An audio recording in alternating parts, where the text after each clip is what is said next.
नमस्कार। आज हम बात करेंगे तराइन के प्रथम युद्ध के बारे में। तराइन का प्रथम युद्ध 1191 में मोहम्मद गौरी और पृथ्वीराज चौहान के मध्य हुआ था। तराइन का यह युद्ध कहीं कहीं तरावटी तो कहीं कहीं तरौरी की लड़ाई के नाम से भी जाना जाता है। तराइन वर्तमान हरियाणा के पास का क्षेत्र है। मोहम्मद गौरी ने 1175 में मुल्तान पर कब्जा कर लिया था और मुल्तान पर कब्जा करने के पश्चात उसने 1178 में गुजरात पर आक्रमण किया था। देखिए, गुजरात और उत्तरी राजस्थान के कुछ क्षेत्रों पर उस समय गुजरात के सोलंकी या चालुक्य शासक है वो शासन कर रहे थे, लेकिन गुजरात के इस अभियान के अंदर मोहम्मद गौरी को हार का सामना करना पड़ा और कहते हैं यह हार मोहम्मद गौरी की भारत में पहली हार थी। इसके पश्चात उसने भारत के अंदर शांति समझौते का प्रयास किया और अपने एक दूत किवाम उल मुल्क को उसने पृथ्वीराज चौहान, जो कि अजमेर के शासक थे, उनके दरबार में भेजा। और ये बात हमें हसन निजामी की पुस्तक ताजुल मासिर से पता चलती है। लेकिन अजमेर के शासक पृथ्वीराज चौहान ने इस प्रकार के किसी भी संधि प्रस्ताव से या संधि करने से इनकार कर दिया, क्योंकि वो इस प्रकार इस्लामी स्थिति को स्वीकार करने के लिए तैयार नहीं था। इस कारण इन दोनों के बीच युद्ध अवश्यंभावी हो गया और तराइन की पहली लड़ाई 1191 में हुई थी। देखो, इस लड़ाई से पहले मुइजुद्दीन मोहम्मद शान, जो कि मोहम्मद गौरी का मुख्य नाम था या उसका वास्तविक नाम था, उसने तबर हिंद किले पर या यूं कहे बठिंडा पर कब्जा कर लिया था और ये दुर्ग है, क्षेत्र है, वो चौहानों के नियंत्रण में था।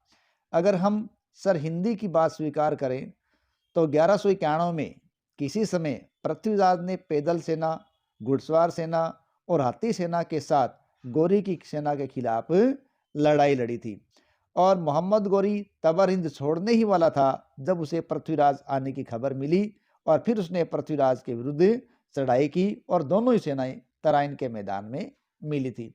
इस प्रकार का वर्णन प्राप्त होता है। पृथ्वीराज के साथ कई सामंती शासक भी थे जिनका वर्णन मिनहाजुस सिराज ने किया है। उसने उन लोगों को हिंद के समस्त राणाओं के रूप में लिखा है।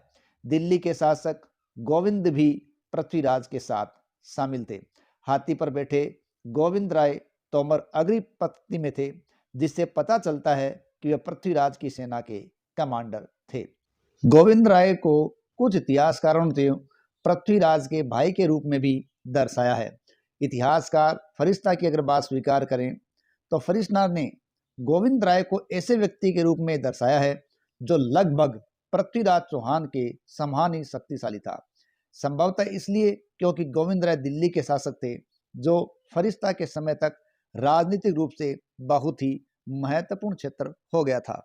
गौरी की सेना ने तीर चलाकर युद्ध की शुरुआत की, लेकिन बाद में चौहानों की सेना ने उन्हें तीन तरफ से जवाबी हमला किया और उनका लड़ाई पर कब्जा सा हो गया, जिससे गौरी की सेना पर पीछे हटने के लिए दबाव बनने लगा था। इतिहासकार सर हिंदी के अनुसार गौरी के सैनिक बहादुरी से लड़ने के बावजूद भी हार रहे थे। ऐसी स्थिति में मोहम्मद गौरी ने गोविंद राय को देखा तो उन्होंने गोविंद राय के खिलाफ हमला किया। उस समय मोहम्मद गौरी घोड़े पर सवार थे।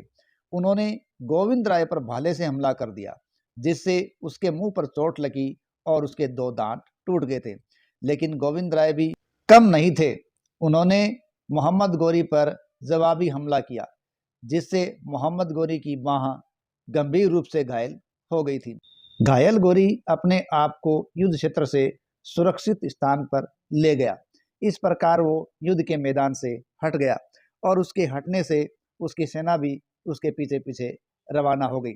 लेकिन भागती हुई सेना पर पृथ्वीराज की सेना ने किसी प्रकार का पीछा नहीं किया और ना ही किसी प्रकार का आक्रमण किया, और ये पृथ्वीराज चौहान की सबसे बड़ी भूल थी।